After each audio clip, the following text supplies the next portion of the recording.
Hello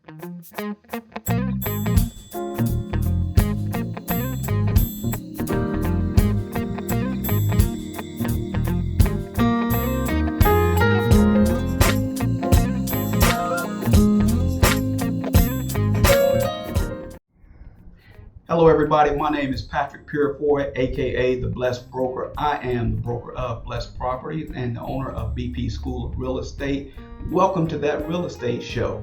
I have with me today my good friend and co-host, Mr. Ken Biggers. Ken, how you doing? Oh, hey, I'm doing wonderful. Doing wonderful. Yes. We are missing Mr. Billy Bob Bridges. Yes. But don't worry, he's not going far. He will be here. So I know everybody loves Billy Bob. He brings that extra dimension to the show, and we love him, and everybody else loves him. So we will see Billy Bob next week. You will see him and hear him next week. Yeah, he's just out doing what he does. Hey, he's out selling homes. He's helping somebody make the American dream come true, and that's what we're here for. That's what we're here to do. So Ken, what's going on, man? Everything has just been going great. I find myself being like I can't remember the name of the movie, but every time you wake up, it's the same day. Groundhog Day. Yep. And every morning I wake up, I say, God, thank you for giving me the breath of life. Thank you for the breath of life. Yes, sir. So it's Groundhog Day for me. It's Groundhog Day. Yes. Okay. Amen. I can get with that. Yes. I can get with that. That's so good. Well, hey, let's talk about real quick KRGN. KRGN is having their anniversary on May 21st. We've been talking about this, and hey, it's almost May. Yeah. May is right around the corner. That's not very far. So May 21st at Long Branch Park. Anybody out there, any of you, I know a lot of you like Ken, think you can sing. We're looking for singers. We're looking for steppers, praise dancers, whatever your ministry may be. Yes. We need you to come out and celebrate with us and help us have a great day. Now, in order to do that, you need to go to mykrgn.com and fill out the registration form, get your application fee paid, and all of that good stuff. There's some money in there somewhere, all right? And it's not much. But yeah, we want local churches to join. We want this to be a true community event, not just about one or two, a true community event. So I am asking all church leaders, pastors, hey, go have your staff go to mykrgn.com and register one of your ministries. If it's your praise and worship team, your choir, your mind ministry, whoever you have that you want to participate, please join us. Please come out and make this a very celebratory event. Yes. This is for the community more so than it is for KRGN, right? Yes, definitely. It's for the community, but also remember, although we're signing up and there's registration going on, but we're going to be out there praising the Lord. Yes. And sometimes there's a misunderstanding that as a Christian, we can't praise the Lord and have fun doing it. Right. So we're going to do it. We're going to have some good, clean fun out there. Believe that. Absolutely. So make sure you come out. And pit masters. Or if you think you are a pit master, you think you have what it takes to win a barbecue cook-off contest. Again, mykrgn.com. Go register your team, register your pit crew, and get out there and let's see what you got. We want to taste some good barbecue. Yeah. So if you think you can do it, you said the right word. Taste. Well, I like eating. Don't embarrass the family. Oh, I'm sorry. Don't embarrass the family. Man. Always me. I know. I can't help it. So before we go any further, recently we had some very heavy rains here in Texas. Everybody knows that. And the city of Houston was affected in a tremendous way by the rains. A lot of floods down there in Houston. A lot of families were displaced. And we just need to let you know that our prayers are with you, our support. So if there's anything that we can do to help you, we are here for you, Houston. Absolutely. Let us know. Ken, you and I are members of NAREB, National Association of Real Estate Brokers, but the Texas chapter that we are members of is AREB, Austin Association of Real Estate Brokers. And we do have a chapter down in Houston as well. So I know they are on the job doing what they can to help the citizens of Houston that are displaced. So I'm sure, and I know I'm not speaking out of turn when I say that the Austin Association of Real Estate Brokers offers our love, prayers, and support in any way that we can to the Houston chapter of NAREV, getting those displaced families some type of assistance. Absolutely. Yeah. Yes. And matter of fact, Ken is our vice president. So I'm not in trouble. No, you're not in trouble at all. Outstanding. So today, it's usually three of us here, but Billy Bob is not here. Billy Bob Bridges, everybody knows him and loves him. Man, that guy walks in a room and he just lights it up. He literally lights up the room. It's it's infectious. Yeah, it That's is. the good thing about it. It is. Yes. Billy Bob did something the other day. And, in the Army, we would say that was a bonehead mistake. He made a bonehead mistake. And I got mad at him, right? And he came into my office and he looked at me and said, "You still mad at me?" I was like, "Dude, no, I can't be mad at you coming in here like that." You can't be mad at him for long. Can't be mad at him. Yeah, I love that brother. He's a good brother. He really is. Yeah. Really is. So let's get into it, man. Let's give the people some information. That's what they came for. Yeah. Can I start? Oh, absolutely. Okay. What you got for us? So, we have a situation, and before we start, we are not lawyers. This is not legal advice, and we cannot give you legal advice. Absolutely. Okay? We're talking from experience. We're offering you some situations that we've been in, some situations that other realtors have been through, and we've had discussions with them. So we are not lawyers, and we're not giving you legal advice. We're just talking through some situations that we've been in or have knowledge of. So the first scenario here is, when can a seller turn off the electricity, the utilities? Now, I'm going to speak to my young real estate agents out there that take listings. Now, in your residential listing agreement, there is a paragraph in there, and I want you to go read it. It says that the utilities must remain on during the entire contract. So, for the consumer, some homeowners will say, well, I'm not there, that's an extra bill I have to have, or extra two bills, because you have to have, or three. Yes. You may have electric, you may have water and gas. Yes. So those things need to be on. If your home has appliances that require electric, gas, and water, then you need to have those on. Why? Because it helps streamline the process. Okay? So when you get an offer on your house, we don't have to jump through hoops trying to contact you. You went on a 7-day cruise to the Bahamas and you're out of touch. We can't get in touch with you to get the utilities turned on. So it just saves a whole lot of time, effort, energy, and stress.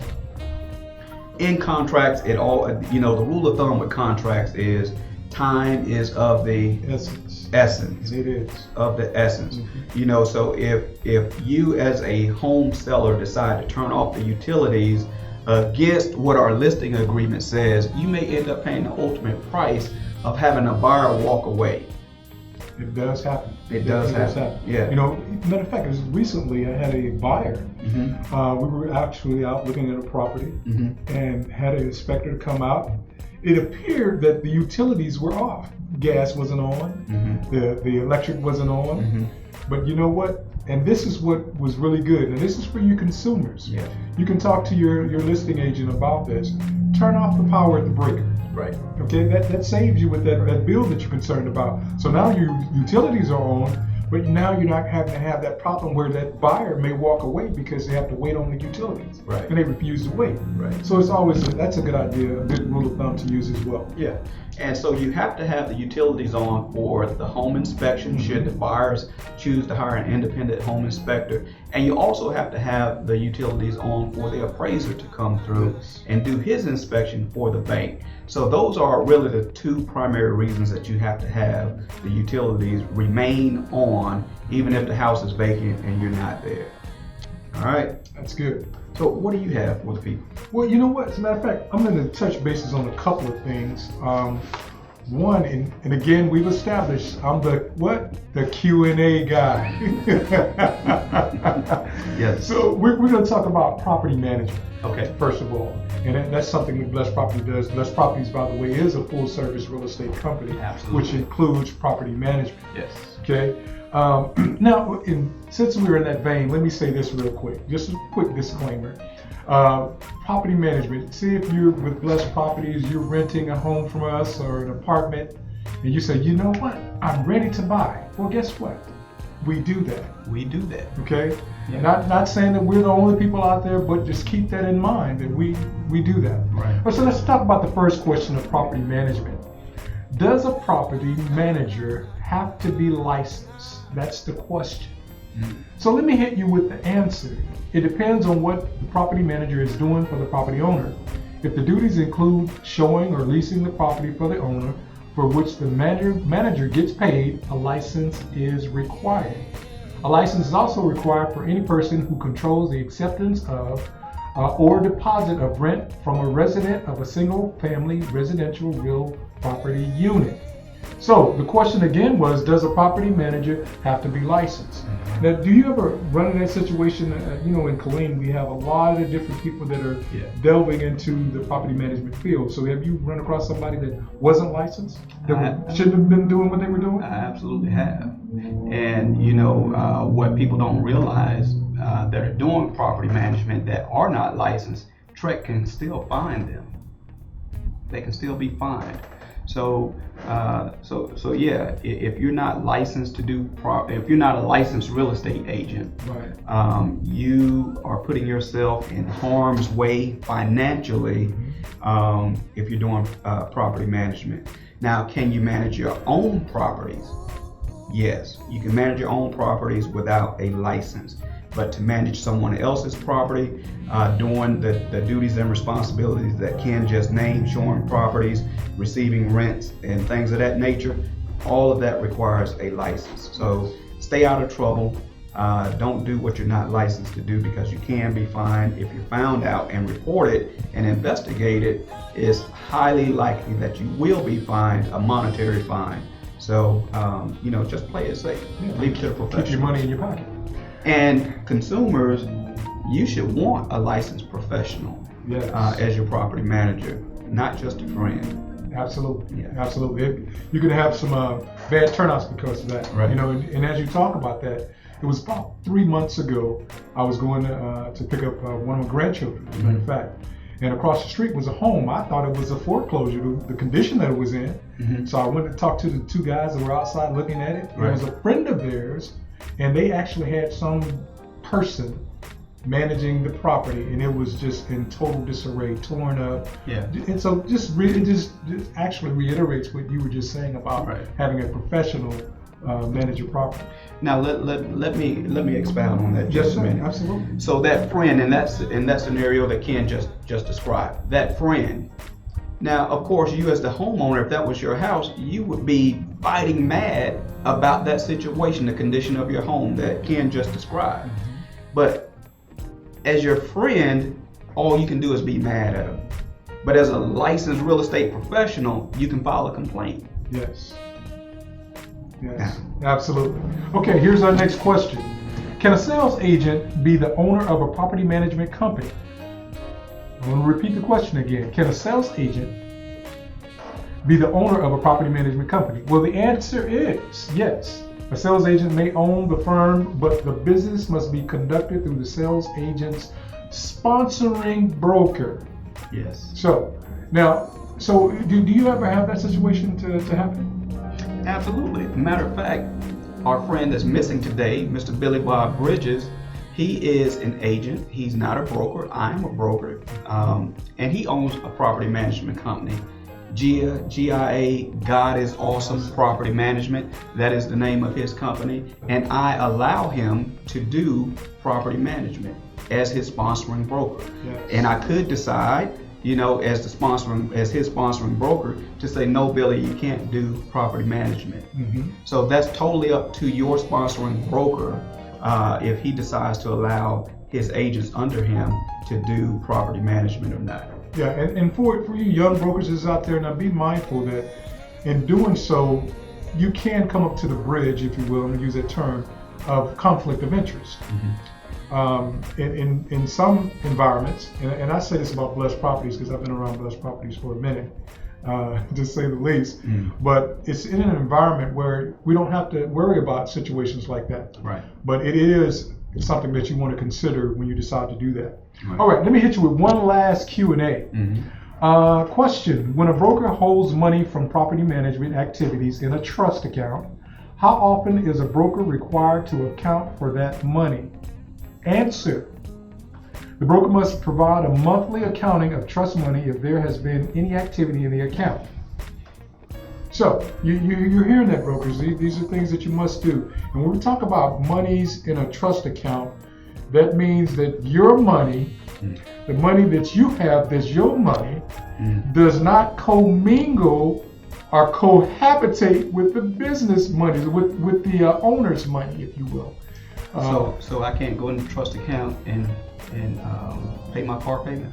Well, sir, you can go in your trust account and pay your car payment, but you are subject to get fined by TREC or penalized by having your license suspended or even revoked.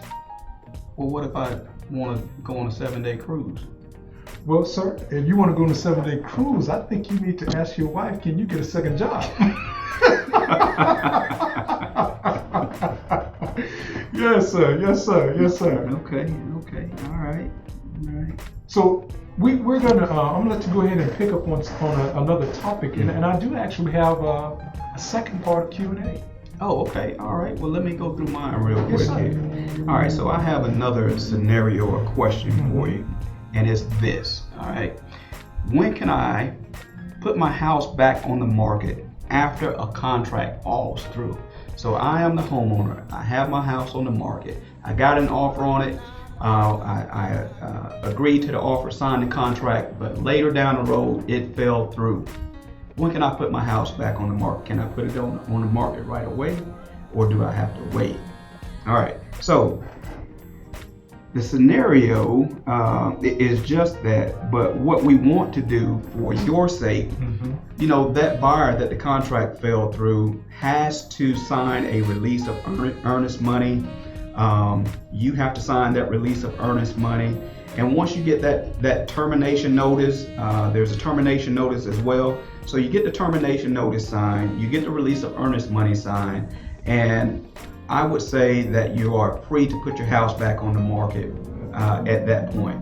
But if you decide, well, hey, we're trying to figure out who the earnest money belongs to, but I'm going to instruct my realtor, my broker, to go ahead and put the house back on the market right now before we get all that settled, that first buyer, whatever the situation was that took him out of the running to buy your home, that time that has elapsed, maybe he fixed the issue and now he's back in the running. He can buy your house now. So if you go against the advice of your real estate professional, now you have two contracts on the house. You can't sell the house twice. You can only sell it to one person.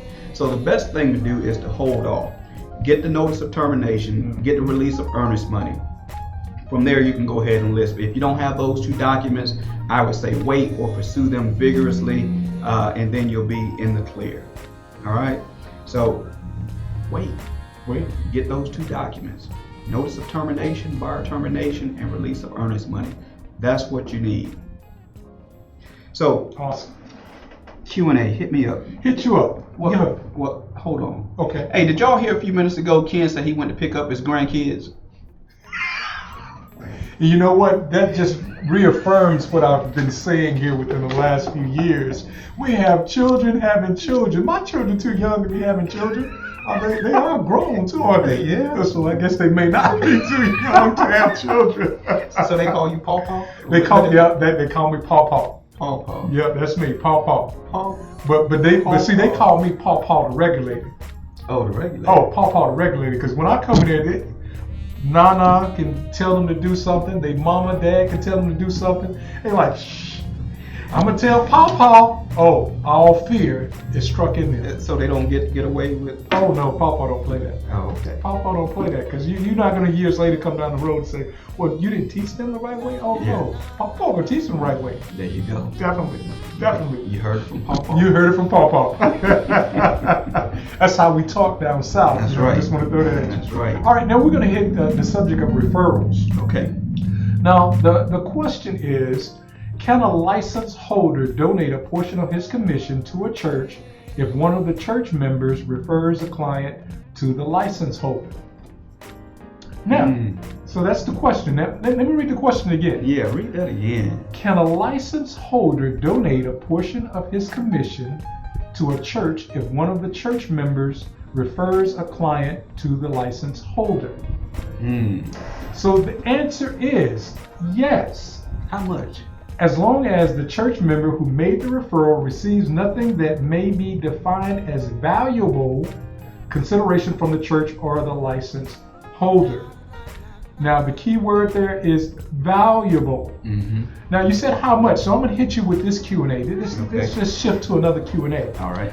Can a license holder offer to enter an unlicensed person in a drawing to win a cruise for referring a potential lessee or buyer? I have to read the question again. Yes. Can a license holder offer to enter an unlicensed person in a drawing to win a cruise for referring a potential lessee or buyer? The answer is no. Since the cruise would have a value greater than, here's the amount that Patrick was pointing to, $50. It is defined as valuable consideration. Although entering a name into a drawing may not have a cost associated with it, whoever won the drawing would be receiving valuable consideration. So now we've defined exactly what valuable consideration is. It's the amount of $50 or more. Right. So we don't want to do that at all. Agents, brokers, hear me. We don't want to do that. Stop. Yes, absolutely. I have to say stop. Just stop. Stop. Okay. I tell you what. Let me go with one more Q&A. Okay. Go ahead. One more Q&A. Question. My license is on inactive status with TREC, the Texas Real Estate Commission. Can I receive money for referrals? Okay, I'm going to read it again. My license is on inactive status with TREC. Can I receive money for referrals? Oh, we just talked about that. We just talked about this. We did. The answer is no. Your license must be on active status at the time you make the referral. However, if you made the referral while you were active, you may collect that fee while you're on inactive status. In addition, if you are a licensed sales agent, referral fees must be paid through your sponsoring broker, not to you. So you can't decide one day, I don't want to be a realtor anymore, but you still want to play. Yes, exactly. Yeah. Now, mind you, these aren't just things we're just throwing at you. These things actually happen. They actually happen. Yeah. Unfortunately. Yes. So what else you got for us, Pat? 68398. 68398. 68398. I'm already in there. You in there? I'm already in there. 68398. Now, BP School of Real Estate has some courses coming up next week. Texas Residential Leasing Specialist. We're offering the courses to get that certification for all you realtors out there. If you text 68398, if you text the word MY, M-Y, and the number 5, you will be able to receive $5 off any of those classes. That's Monday and Tuesday. Texas Residential Leasing Specialist will be offering those classes for that certification. And then on Wednesday, for all of us that require Texas TREC Legal Update 1 and 2 to renew our license, that's Wednesday, we'll be offering both courses, 1 and 2. Again, My 5. If you text the word My 5, My, M-Y, and the number 5 to 68398, you will be eligible to receive a $5 discount from those classes. Monday, Tuesday, or Wednesday. Awesome. Now, in order to stay in the know of the courses coming up, because I gotta go here. I gotta say this. Go ahead. I gotta say this. Outside of contracts, realtors don't like to read. RDR, realtors don't read. So That's true. I have simplified this for you, realtors. If you would go to your phone right now and pick it up, I know you have it in your hand. 68398 is the number. Okay? If you text courses, COURSES, COURSES to 68398, you will get periodic automatic updates to your cell phone. Everybody reads their text messages. It's a quick text. It'll come to you. You can look at it and you say, oh, I got Monday and Tuesday Texas Residential Leasing Specialist at BP School of Real Estate. And there's a link in there. You can go straight to the website and register right there on your phone. Mm-hmm. I've made it so easy for you. RDR, you know it's true. RDR. Realtors don't read if it's not a contract. If it's not a contract, I know. So avail yourselves to that. But let me give you real quick the rundown of some other stuff. So besides those classes, Monday, Tuesday, and Wednesday, at the end of the month, are you going to go to this one? Which one? The license to carry class. Oh, absolutely. Now, you know I got mine. I had my wife out there last weekend. Did you? Oh, man. I had my wife, I had my son, I had my daughter out there. Man. It's a whole family affair. It's a family affair. Oh, man, that's good. It's a family affair. Yeah. What we did, what we were made to do, required to do in the Army, is now a passion, man. Right. I love to go out to the range and fire my weapon, and my kids, they love to come out and fire the weapons as well. You know, I got them stuff that they can fire. Right. And my daughter, hey, keep your sons away from my daughter, because she packing. She's packing. You better look out. Daddy don't even have to That's do right. it. She's packing. So that class is 30 April, the last Saturday of this month. You know, come on out. That class, man, you're gonna love it. You're gonna love it. I mean, it's a new hobby for the entire family. That's something else that we can go out and do together and everybody enjoy. That's you good, know, a lot of times when you take your family out, you know, they still want to scatter. Right. But my family, my whole family, man, they're like, hey, Dad, can I load the magazines? When is my turn to shoot? And we just have a good time. So this is a moment where the kids don't even have their cell phones in their hand trying to send a text message to somebody. Nope. That's beautiful. It's beautiful, man. I love it. So, you know, hey, bring your whole family. Bring your whole family. And veterans, the licensing portion with the state of Texas is at a reduced rate. I think it's somewhere between $25 and $30. Right. Everybody else, I think, has to pay almost $200. So, hey, good class. Home buyer seminar. Home buyer seminar. You know, right now is the time that people get out shopping for homes. Mm-hmm. May 7th, 10 o'clock in the morning, May 7th. That's a Saturday. We're having a first-time home buyer seminar. Mm-hmm. A lot of good information that we're going to be putting out. Come on out and learn about this home buying process. We want to remove the fear and we want to educate. Yes. So May 7th at 10 o'clock in the morning. Go to the website bpsore.com. That is bpsore.com, and you can register. It's absolutely free. Come out and join us. Let us help you buy a house. Let us educate you on how to buy a house. A lot of good information. Absolutely. A lot of good information. So please come out, because it's for you, and it's great. Like Patrick said, there's great information. Not only there, it helps to eradicate that fear that people have about buying a home. Right. Hey everybody, this is Patrick Purifoy of BP School of Real Estate and Blessed Properties. Hey, join me right here this Tuesday as my co-host, Mr. Ken Biggers, and I bring you some great real estate information that will be sure to help you and take the fear out of the home buying process. I'll see you on the radio next Tuesday. Hey, I want to welcome and invite you to come out to BP School of Real Estate to take all of your CE and SAE education needs. We have it all, from Texas Residential Leasing Specialist to Trek Legal and Update 1 and 2. We run the gamut. We have everything that you'll need. So no need to drive all over the state anymore. Right here in Central Texas, in Killeen, you can come and take live classroom classes. You and I know that the online stuff doesn't work very well because we wait until the last minute to do it. So dedicate some time, come on out. The website is bpsore.com. That's bpsore.com. Check out our course offerings and see what we have. We would love to have you. I'll see you in class. All right. Hey, we enjoy you guys, talking to you guys, and thank you for sharing this 30 minutes of your Tuesday with us. You guys make the show what it is, and give us the motivation and encouragement to keep doing it. So thank you. God bless you, and we'll see you right back here next Tuesday.